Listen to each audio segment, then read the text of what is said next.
Hola, mi nombre es Fabricio Mejía Madrid y esta es mi colaboración semanal para Sin embargo, que se llama La gelatina que no cuajó.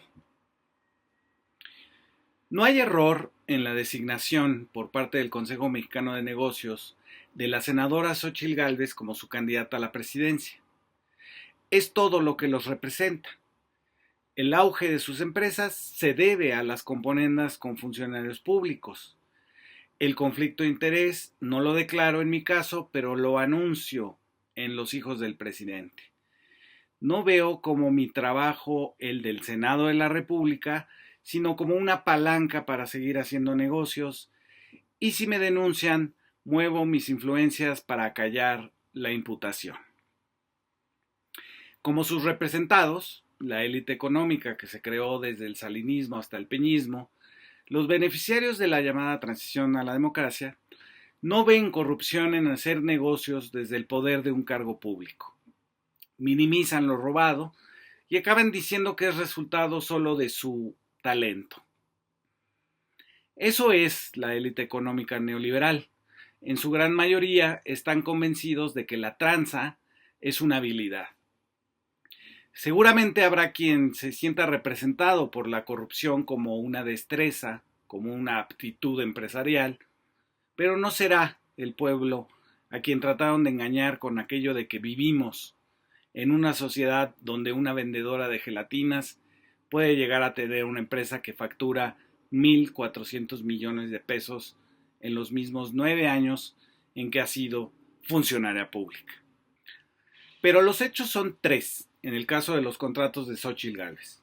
Uno, los contratos a sus dos empresas, High Tech Services y Operación y Mantenimiento de Edificios Inteligentes, OMEI, recibieron 28 contratos por adjudicación directa de instancias de gobiernos del PRIAN. Xóchitl trató de minimizar su corrupción diciendo primero que eran solo 14 y luego que esos 1.400 millones no tomaban en cuenta que ella era una persona muy generosa. Eso le dijo en entrevista a López Dóriga y no sabemos si los donó a las obras de filantropía de Claudio X González. 2. Los contratos con desarrolladores inmobiliarios le fueron otorgados no porque sus empresas sean muy chingonas, como ella misma escribió, sino porque era ella, presuntamente, desde su puesto como alcaldesa de la Miguel Hidalgo, la que otorgaba los permisos de construcción. Así, desarrollos inmobiliarios como Torre Candela en las lomas de Chapultepec, Espacio 351 en Ampliación Popo, la Torre Polanco y Cúbica Lomas en el lado privado, así como del lado gubernamental con el INAI y el SENACICA, que me voy enterando es un organismo público que evita las plagas en el país, tiene contratos vigentes con las empresas de la senadora Xóchitl Gálvez. Está por verse si los permisos que entregó siendo alcaldesa de la demarcación de la Ciudad de México, donde justo se asientan estos desarrollos inmobiliarios, fueron extorsiones a cambio de que se contratara a una de sus empresas. No nos extrañaría, pues el cártel inmobiliario trabajó así en la delegación Benito Juárez, pidiendo departamentos de lujo a cambio de los permisos de su construcción irregular. En general, Xóchitl se dedica a los aires acondicionados y a la albañilería de tabla roca, detectores de humo, limpieza y ballet parking. A decir del economista Mario Campa, en Twitter suena a outsourcing y a posible evasión de impuestos. La pregunta es la misma. Si la senadora no hubiera tenido cargos públicos, sus empresas de aire acondicionado hubieran ganado 1.400 millones de pesos. ¿Hay alguna otra empresa de mantenimiento de aires acondicionados que esté ganando esas cantidades? Casi todos estos contratos fueron por adjudicación directa y algunos por concursos restringidos por invitación. Fue la derecha de Mexicanos contra la Corrupción de Claudio X González la que insistió, sin que sea cierto, que la adjudicación directa es un sinónimo y hasta una prueba de corrupción. No es cierto, pero ahora se han tenido que tragar esa caricatura que ellos mismos fomentaron en la opinión pública. Pero a las de la senadora Xóchitl las contrataban del IFAI por adjudicación directa. Es decir, cuando no existen otras dos que hagan el mismo trabajo y puedan presentarse a un concurso ofreciendo un menor costo. Una búsqueda rápida en Internet arroja cientos de empresas dedicadas a lo mismo que las de la senadora. ¿Por qué entonces la suya era la predilecta de los gobiernos del PRIAN? 3. La propia senadora Gálvez dijo en una entrevista con un reportero de TV Azteca que estaba a punto de firmar un contrato con Banobras, pero que el presidente López Obrador ordenó que la dejaran sin chamba. Así dijo. Álvaro Delgado en Los Periodistas se escandalizó. ¿Cuál es su chamba? ¿Que no es ser senadora de la República? Y en efecto, lo relevante es que Xóchitl representa a la élite parasitaria que entra a la política solo para acrecentar sus riquezas privadas. El resto del tiempo se disfraza de dinosaurio. El cuento de las gelatinas que vendía para ayudar a su mamá que planchaba ajeno se vino abajo con esta revelación que hizo el presidente López Obrador. La senadora no era más una hija del esfuerzo, sino una corrupta que había mentido sobre su infancia en Tepatepec, Hidalgo, donde vivió en una de las casas de lujo de ese pueblo, y fue a una escuela que le quedaba caminando.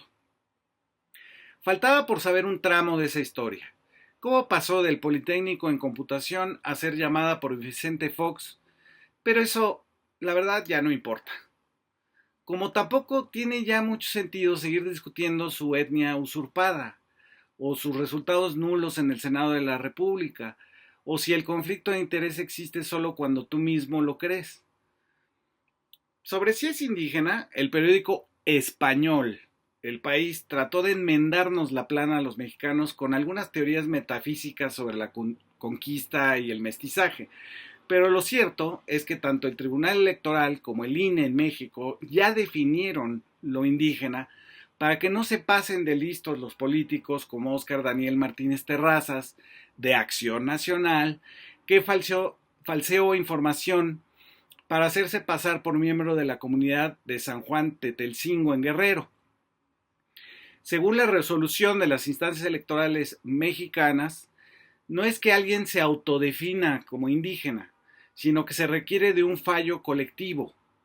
Es la comunidad la que avala, mediante la demostración del vínculo comunitario del candidato, si sabe la lengua, si ha participado en las actividades comunitarias y si ha tenido un cargo de representación en el pueblo. Sobre el Senado me baso en la nota de Andrea Becerril en el diario La Jornada del pasado lunes 17 de julio.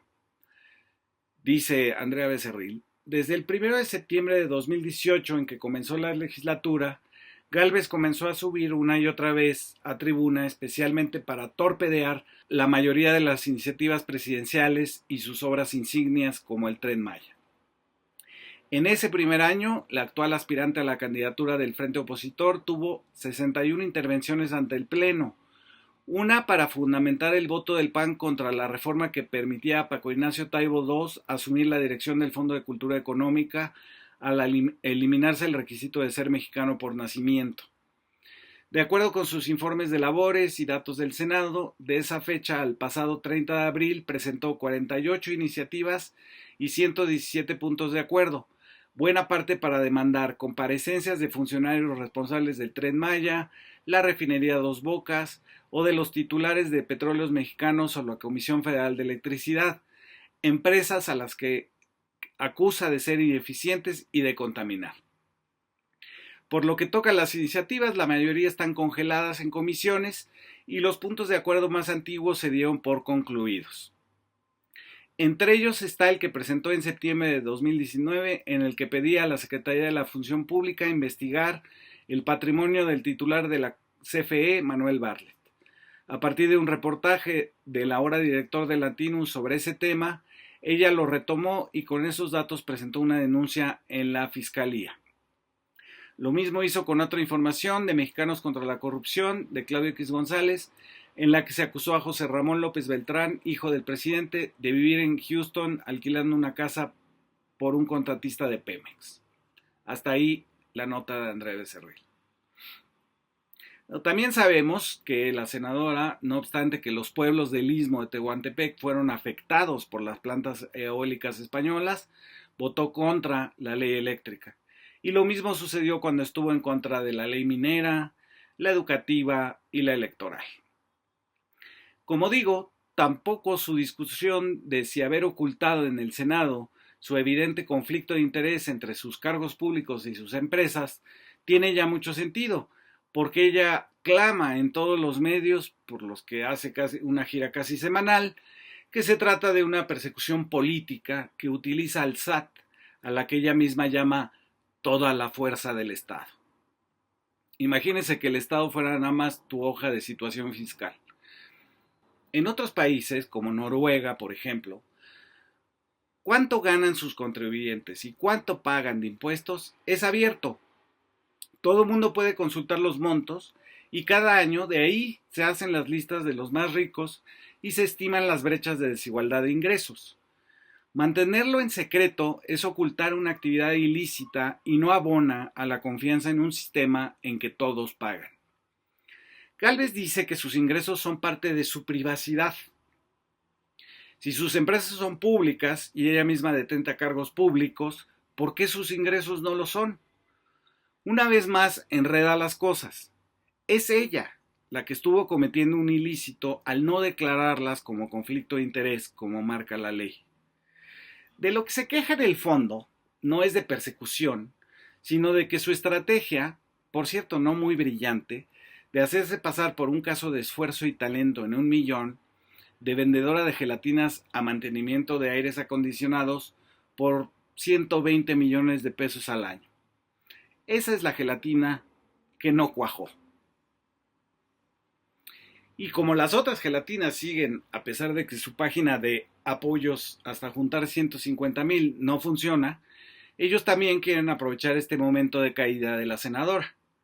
Enrique de la Madrid y Santiago Krill acusan al presidente de discriminación por ser güeritos de ojo azul, como les han de gritar en el mercado, si es que alguna vez fueron.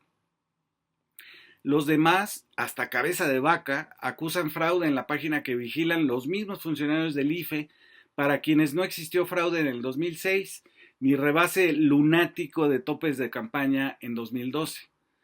Ahora se dan cuenta los aspirantes que no se puede confiar en los padrones electrónicos del IFE, ni en el PRI, o el PAN, o el PRD. Otros se han movido también. Ahí está Rosario Robles, desde la ultratumba de la estafa maestra, dándole su apoyo solidario a la senadora, hermanadas en la persecución política. No quiero abandonar esta videocolumna sin atender a la denuncia por lavado de dinero que el diputado Alejandro Robles presentó en días pasados ante la Fiscalía General de la República. En el documento, en mi poder, se señala que ella misma, la senadora, ha ocultado desde mayo de 2002 que sea propietaria de la empresa Omey, ostentándose en ese tiempo como, cito, titular de la oficina de la presidencia de Vicente Fox. Y de High-Tech Services tampoco declaró que era la dueña, sino solo su directora general. Desde entonces hasta la fecha no ha declarado como conflicto de interés el probable beneficio personal que obtuvo a partir de sus cargos públicos en la Comisión de Pueblos Indígenas, la Alcaldía Miguel Hidalgo y en el Senado de la República, por lo que el diputado Alejandro Robles solicita una auditoría a sus empresas y toda la información a la Comisión Bancaria y de Valores. Tal parece que estas empresas han sido ocultadas por Gálvez en lo oficial, pero presumidas en público cuando se trata de disfrazar de empresaria empoderada. En esa contradicción, una más, se detuvo la que algunos columnistas de Latinos calificaron de despegue como nunca antes en la vida del país, de que se sorprendieron que el 86% de las notas en los medios de tele y radio fueran positivas, de que sonrieron al decir una marginal que no está asociada a la corrupción y pontificaron con irrumpe como una botella autodestapada por una mujer. En Reforma la llamaron santa y una socialité que escribe ahí la comparó con la Virgen de Guadalupe, sin miedo a manchar el ayate. Todo este entusiasmo y furor que surgió de las calenturas de Latinos y los ardores de Reforma quedó atrás con los 1.400 millones embuchados, no al amparo de la gelatina originaria, sino de 2 décadas de servirse de los puestos públicos con sus empresas de mantenimiento de aires acondicionados. La senadora tiene todavía mucho que explicar sobre haber ocultado su conflicto de interés, como se lo exige la ley, desde Vicente Fox hasta ahora, de demostrar que esos contratos no fueron obtenidos por el cargo que ostentaba y explicarle a la ciudadanía, si solo declaró 600,000 pesos en el 2000, cómo fue que acabó siendo una multimillonaria en 2023. Pero por mucho que explique, al disfraz de disruptora de la senadora Gálvez se le ven ya muchas de las costuras. Muchas gracias por escuchar.